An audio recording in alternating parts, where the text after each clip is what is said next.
ராசி அல்லது லக்னத்துல பிறந்துருங்க. இவங்களுக்கு இயல்பாகவே யாராவது ஒரு 2 பேருக்கு ஒரு பிரச்சனை அப்படின்னா அந்த பிரச்சனையை தீர்த்து வைக்கக்கூடிய திறன், எந்த பக்கமும் சாராமல் நடுநிலைமையாக இருந்து அவங்களுக்கு ஒரு தீர்வை சொல்லுகின்ற வல்லமை, ஒரு துறையை தேர்ந்தெடுத்து சரியா மட்டும் உள்ள இறங்கிட்டாங்க அப்படின்னா இவங்களுக்கும் பாத்தீங்கன்னா வாழ்க்கைய லக்ஸூரியஸா ரசித்து அனுபவித்து வாழணும் அப்படிங்கிற எண்ணமும் இருக்கு. அதுக்கப்புறம் திருமணம் சார்ந்த விஷயங்கள், இப்போ ஒரு திருமண மண்டபங்களெல்லாம் கட்டிட்டு திருமண மண்டபத்தை வாடகைக்கு விடுறதுங்க, A to Z மாதிரி பண்றது, இதெல்லாம் உங்களுக்கு நல்லா இருக்கும். அப்போ எந்த மாதிரி துறைகள் உங்களுக்கானது கிடையாது அப்படிங்கிறப்ப பார்த்தீங்கன்னா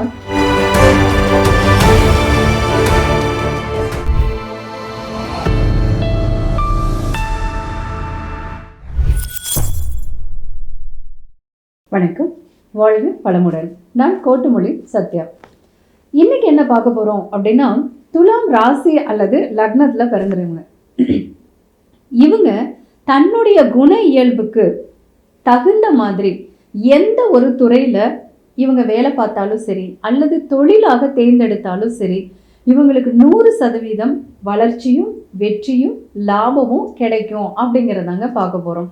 இப்போ துலாம் ராசியினுடைய குண இயல்பு அப்படின்னு எடுத்துக்கிட்டிங்கன்னா, இவங்களும் வாழ்க்கையை ரொம்ப ரசித்து அனுபவித்து வாழணும் அப்படிங்கிற எண்ணம் கொண்டவர்கள்.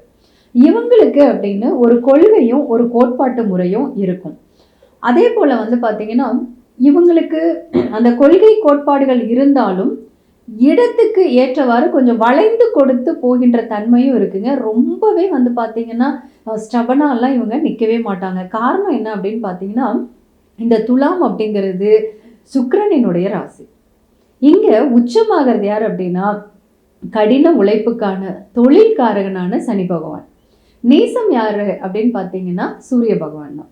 ஸோ அதனால தான் பார்த்தீங்கன்னா இவங்க கிட்ட இந்த விட்டு கொடுத்து போகின்ற தன்மையும் கொஞ்சம் வளைந்து கொடுத்து போகின்ற தன்மையும் இருக்கும்.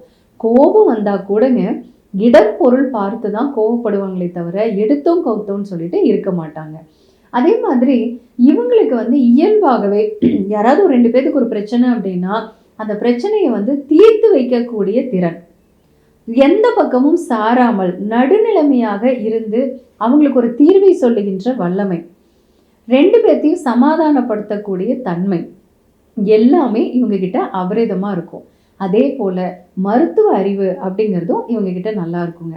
மேலும் பார்த்தீங்கன்னா ஒரு திருமண விஷயம் அப்படின்னா, ஒரு திருமண விஷயத்துல ஒரு பெண்ணுக்கு எந்த மாதிரியான எதிர்பார்ப்புகள் இருக்கணும், எந்த மாதிரி எதிர்பார்ப்புகள் பார்த்தீங்கன்னா இது பிரச்சனைகளை கொடுக்கக்கூடியது, ஒரு ஆணுக்கு எந்த மாதிரி எதிர்பார்ப்புகள் இருக்கணும், எந்த மாதிரி இருந்தால் பிரச்சனைகளை கொடுக்கக்கூடியது அப்படிங்கிறத அங்கே ஆரம்பிச்சு மாமியார் மாமனாருங்கிற உறவுகள் ரீதியாக இருக்கிறதுல இருந்து சகல விதமான பிரச்சனைகளுக்கும் இவங்கனால சரியான தீர்வை சொல்ல முடியும்.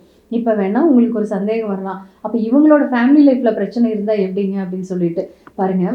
எல்லாருக்குமே அவங்கவுங்களுடைய வாழ்க்கை அப்படின்னு வரும் பொழுது அந்த உணர்ச்சி வசப்படுதல்ங்கிறது கொஞ்சம் இயல்பு தான் இல்லைங்களா? ஸோ அதனால சில மிஸ் அண்டர்ஸ்டாண்டிங் அப்படிங்கிறது இருக்க தான் செய்யும். பட் இவங்களோட மற்றவங்களுடைய விஷயத்தில் பார்த்தீங்கன்னா இவங்களுடைய அணுகுமுறையும் இவங்களுடைய ஆய்வும் மிக சரியானதாக இருக்கும். அது மட்டும் இல்லாமல் இவங்களுக்கும் பார்த்தீங்கன்னா வாழ்க்கையை லக்ஸூரியஸா ரசித்து அனுபவித்து வாழணும் அப்படிங்கிற எண்ணமும் இருக்கு. பிஸ்னஸ் மைண்டு உள்ளுக்குள்ள ஒன்று எப்பவுமே இருந்துகிட்டு இருக்கும். இது எல்லாம் தான் இவங்களுடைய குணம். ஸோ இப்படி இருக்கிற இவங்களுக்கு ஒரு துறையை தேர்ந்தெடுத்து சரியா மட்டும் உள்ள இறங்கிட்டாங்க அப்படின்னா 100% இவங்களால இந்த வெற்றியை அடைய முடியும். சரி, குண ரீதியா எந்த மாதிரியான விஷயங்கள் இவங்க தவிர்க்கணும் அப்படின்னு பார்க்கும்போது, இப்போ இவங்க வேலையில இருக்காங்க அப்படின்னு வச்சுக்கோங்களேன். இவங்க வேலை பார்க்குற இடத்துல கூட வேலை பார்க்குறவங்க அவங்க அவங்களுடைய சொந்த விஷயங்கள் ஆகட்டும், அவங்களுடைய வேலையாகட்டும், இவங்ககிட்ட உதவி கேட்குறாங்க, இவங்களே நீங்கள் வாங்க, நீங்களும் எனக்கு கூட வாங்க அப்படின்னு சொல்கிறாங்க அப்படின்னா தன்னுடைய வேலையை விட்டு விட்டு இவங்க அவங்களுடைய வேலைக்கும் அவங்களுக்காகவும் போகிறத கண்டிப்பாக தவிர்க்கணும். முதல்ல தன்னுடைய வேலை, அதை முடிச்சுட்டு அதுக்கப்புறம் தான் இந்த விஷயங்களை பண்ணணும். ஒன்று. ரெண்டாவது பார்த்தீங்கன்னா டைவர்ட் ஆகக்கூடாதுங்க. ஒரு வேலை நேரத்தில் கண்டிப்பாக வேலையில் தான் கவனமாக இருக்கணும். இவங்க தனியாக உட்காந்து ஒர்க் பண்ணினாங்கன்னா கண்டிப்பாக கவனமாக இருப்பாங்க. ஆனால் கூட ஆட்கள் வட்டம் சேர்ந்துருச்சுன்னு வச்சுக்கோங்களேன், இவங்களுடைய ஆட்கள் வட்டம் இவரை விட மாட்டாங்க. ஸோ அதனால தான் வந்து பார்த்திங்கன்னா இவங்க வந்து கொஞ்சம் அதில் கவனமாக இருக்கணும். அதே போல் தொழில் பண்ணுறவங்களா இருந்தது அப்படின்னா ஃபஸ்ட்டு வந்து பார்த்திங்கன்னா இந்த கடன் வாங்கி தொழில் பண்ணுறதுங்கிறது விஷயத்த தயவு செஞ்சு விட்டுருங்க. அது உங்களுக்கு செட்டே ஆகாது. அதே போல் பிஸ்னஸ் வேறு, ஃப்ரெண்ட்ஷிப் வேறு, ரிலேஷன்ஷிப் வேறு, அதில் போடுற பணம் வேறு. இந்த நாளையும் பிரித்து வைக்கணும். உங்களுடைய தொழில் நேரத்தில் தொழில் தான் நடக்கணுமே தவிர மற்றபடி நண்பர்கள், பழக்க வழக்கத்தில் இருக்கக்கூடிய ஆட்கள், அவங்க இங்கே வந்து அனாவசியமாக ரொம்ப நேரம் டைம் ஸ்பெண்ட் பண்ணுறது, அவங்களுடைய வேலைகளுக்காக நீங்கள் போகிறது, அதே போல் வந்து பார்த்திங்கன்னா அடிக்கடி இந்த சுப நிகழ்ச்சிகளுக்காக இந்த வேலையில் இருக்கிறவங்க லீவ் போடுறதாகட்டும், தொழில் பண்ணுறவங்க தொழிலை விட்டுட்டு இந்த மாதிரி நிகழ்வுகளில் இந்த ஃபங்க்ஷன்ஸ்லேயே போயிட்டு கலந்துக்கிட்டே இருக்கிறதாகட்டும், இந்த மாதிரியான விஷயங்கள் எல்லாமே உங்களுடைய வருமானத்தை ஏற்ற இறக்கமாக மாற்றிவிடும். அதே போல் வந்து பார்த்திங்கன்னா நீங்கள் செலவு பண்ணும்போது இது எதுக்காக செலவு பண்ணுறோம், அனாவசியமான ஒரு செலவா இல்லை அத்தியாவசியமானதா அப்படிங்கிறத ஒவ்வொன்றுமே வந்து கவனித்து தான் செலவு பண்ணணும். அடுத்து ஒரு பொருள் வாங்குறீங்க அப்படின்னா கண்டிப்பாக அது ஆசைக்கா தேவைக்கா அப்படிங்கிறத பார்த்து வாங்கணும். அது ஒரு பொருளை வந்து கொஞ்சம் லக்ஸூரியஸாக ஒரு 20,000 வந்து ஒரு ஊஞ்சல்னு வச்சுக்கோங்களேன், 20,000 கட்டி ஒரு ஊஞ்சல் வாங்குற அளவுக்கு நமக்கு கெப்பாசிட்டி இருக்குது. ஆனால் ஒரு 50,000 ரூபாயில் போய் வாங்குறது, கடன் வாங்கி வாங்குறது, ஸோ இந்த மாதிரி அகலக்கால் வைக்கிறத கண்டிப்பாக பண்ணக்கூடாது. அதே போல் ஒரு பிஸ்னஸ் நீங்கள் பண்ணுறீங்க அப்படின்னா உங்களுக்கு நன்றாக தெரிந்த, உங்களுக்கு அனுபவம் இருக்கக்கூடிய தொழில்களை மட்டும்தான் தேர்ந்தெடுக்கணுமே தவிர மற்றபடி இந்த ஃப்ரெண்டுக்கு நல்லா தெரியுங்க, அதனால் அவங்க நான் இன்வெஸ்ட் பண்ணுறேன், அவங்க பார்த்துப்பாங்க, அந்த மாதிரி விஷயங்களை வந்து தயவுசெய்து செய்யக்கூடாது. சரிங்க, இப்போது எந்த மாதிரியான துறைகள் உங்களுக்கு சிறப்பாக இருக்கும் அப்படின்னு பார்த்துட்டிங்கன்னா, உங்களுக்கு வந்து பார்த்திங்கன்னா இந்த டிபார்ட்மெண்டல் ஸ்டோர்ஸ், அதுக்கப்புறம் வந்து பார்த்திங்கன்னா டெக்ஸ்டைல் லைன், அதுக்கப்புறம் திருமணம் சார்ந்த விஷயங்கள். இப்போ ஒரு திருமண மண்டபங்களெல்லாம் கட்டிட்டு திருமண மண்டபத்தை வந்து வாடகைக்கு விடுறதுங்க, A to Z மாதிரி பண்ணுறது, இதெல்லாம் உங்களுக்கு நல்லாயிருக்கும். அதே போல் பேக்கரி, ஹோட்டல், ஃப்ரூட்ஸ் ஷாப்பு, இந்த மாதிரி விஷயங்களும் உங்களுக்கு எப்போவுமே பர்ஃபெக்டாக இருக்கிறது தான். அதே மாதிரி வந்து பார்த்திங்க அப்படின்னா இந்த 2 பேர்த்தையும் சமாதானப்படுத்தக்கூடிய கவுன்சிலிங் மாதிரி விஷயங்களும் உங்களுக்கு ரொம்பவே பர்ஃபெக்டாக இருக்கும். அடுத்து இந்த திருமணம் இப்போ வந்து பார்த்திங்கன்னா ஜோதிடம் எடுத்துட்டிங்கனாலும் திருமண பொருத்தம் பார்க்குறதுக்குன்னே ஜோதிடர்கள் இருக்காங்க. அதே போல் மேட்ரிமோனி சர்வீசஸ் இருக்குது இல்லைங்களா, இதுவும் வந்து உங்களுக்கு இயற்கையாகவே நல்லா வரும். அடுத்ததாக வந்து பாருங்கள் மருத்துவம், இந்த மருத்துவமும் உங்களுக்கு சிறப்பாகவே வரும். ஸோ மருத்துவம் நீங்கள் வந்து எடுத்துக்கலாம். அதே போல் ஆன்மீக ஆராய்ச்சி அப்படிங்க, இது சார்ந்த விஷயங்களும் உங்களுக்கு நல்லாவே இருக்கும். ஸோ இதில் எதுனாலும் நீங்கள் செலக்ட் பண்ணி பண்ணலாங்க.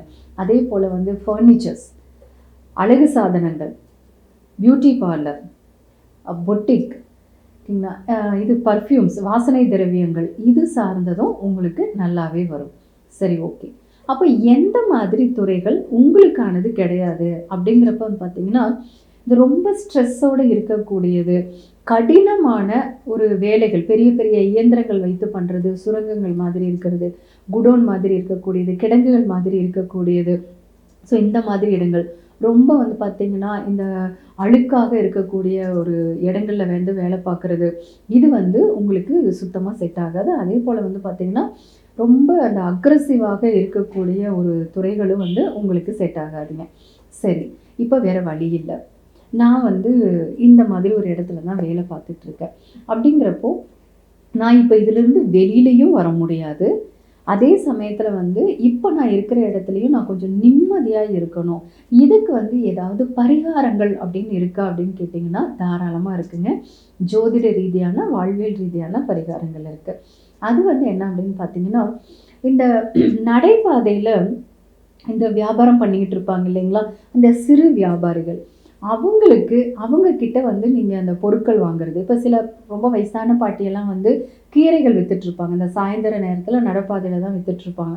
ஸோ அந்த மாதிரி இருக்கக்கூடியவங்க கிட்ட பேரம் பேசாமல் அவங்கக்கிட்ட அந்த பொருட்கள் வாங்குறது. அதே போல் வந்து பார்த்திங்கன்னா அவங்களுக்கு வந்து இந்த மாதிரி ஏதாவது தராசுகள் வாங்கி கொடுக்கறது, அவங்களுடைய அந்த சிறு தொழில் நடக்கிறதுக்கு ஏதாவது தேவைப்பட்டதுன்னா அதை நீங்கள் வாங்கி கொடுக்கலாம். இதெல்லாம் வாழ்வியல் பரிகாரமாக உங்களுக்கே திரும்ப பலனை கொடுக்கக்கூடியதாக இருக்கும். அதுக்கப்புறம் கோவில் அப்படின்னு எடுத்துட்டிங்க அப்படின்னா உங்களுக்கு வந்து ஸ்ரீரங்கம், சைன பெருமாள் கோவில், நரசிம்மர் வழிபாடு, குபேர பூஜை பண்ணுறது, மகாலட்சுமி பூஜை பண்ணுறது, இது எல்லாமே உங்களுக்கு ரொம்ப சிறப்பாகவே இருக்கும். அதே போல் நீங்கள் வேலை பார்க்குற இடமா இருந்தாலும் சரிங்க, தொழில் பண்ணக்கூடிய இடமாக இருந்தாலும் சரி, அது எப்படி இருக்கணும்னா நல்ல வெளிச்சமும் நல்ல காற்றோட்டமும் கூடிய இடமாகவே இருக்கணும். இது வந்து பார்த்திங்கன்னா ஒரு ரொம்ப இருட்டாக இருக்கக்கூடிய இடங்கள், காற்று வசதி இல்லாமல் இருக்கக்கூடிய இடங்கள், இதெல்லாம் வந்து உங்களுக்கு சுத்தமாக செட் ஆகாது. ஸோ இதை நீங்கள் கவனித்து பார்த்துருங்க. அடுத்ததாக வந்து இந்த பிஸ்னஸில் ஓவராலாக சில விஷயம் சொல்லணும் அப்படின்னா, திரும்ப உங்களுக்கு நினைவுபடுத்துறதுக்காக ஒன்று சொல்கிறேங்க. உங்களுடைய தொழிலாகட்டும் வேலையாகட்டும், உடன் இருக்கக்கூடிய நபர்கள் இவங்க உங்களை அதிகமாக பயன்படுத்தி கொள்ளக்கூடிய ஒரு வாழ்க்கையாக உங்கள் வாழ்க்கை இருக்குது. நீங்கள் உங்களுக்கு செலவு பண்ணுறது பத்தாது அப்படின்னு சொல்லிட்டு உடன் இருக்கிறவங்களுக்கு நிறைய செலவு பண்ணுறது, அவங்களுக்கு பண உதவிகள் செய்கிறது, பொருளுதவிகள் செய்கிறது. ஸோ இந்த மாதிரி விஷயங்கள் கொஞ்சம் கவனமாக இருக்கணும். அதே போல் இப்போ நீங்கள் பிஸ்னஸ் பண்ணுறீங்க அப்படின்னா உங்களோட ப்ராடக்ட்ஸ் இருக்கும் இல்லையா, உங்களோட ப்ராடக்ட்ஸை வந்துட்டு கிஃப்டாகவே கொடுத்துட்டு இருக்கிறது, இந்த மாதிரி விஷயங்கள் செய்யக்கூடாதுங்க. பிஸ்னஸ் வேறு, ஃப்ரெண்ட்ஷிப் வேறு, ரிலேஷன்ஷிப் வேறு, அதில் போடுற பணம் வேறு. இதில் ஒன்றொன்றையும் நீங்கள் தனித்தனியாக பிரித்து வச்சுருக்கணுமே தவிர ஒன்றோடு ஒன்று நீங்கள் தொடர்பு படுத்தினால் உங்களுடைய தொழில் அப்படிங்கிறது கேள்விக்குறியாயிடும். அடுத்ததான் வந்திருக்கிறது இந்த பார்ட்னர்ஷிப். உங்களுக்கு பார்ட்னர்ஷிப் பிஸ்னஸ் பண்ணக்கூடிய நிறைய ஆப்பர்ச்சுனிட்டிஸ் வருங்க. ஆனால் அதில் நீங்கள் ஒரு விஷயம், இப்போ நான் சொன்னேன் இல்லைங்களா, இந்த அக்கௌண்ட்ஸ் மெயின்டெனிங், இந்த பணத்தினுடைய பரிவர்த்தனைகள், இந்த மாதிரி விஷயங்களில் நீங்களும் கொஞ்சம் கவனமாக இருக்கணும்.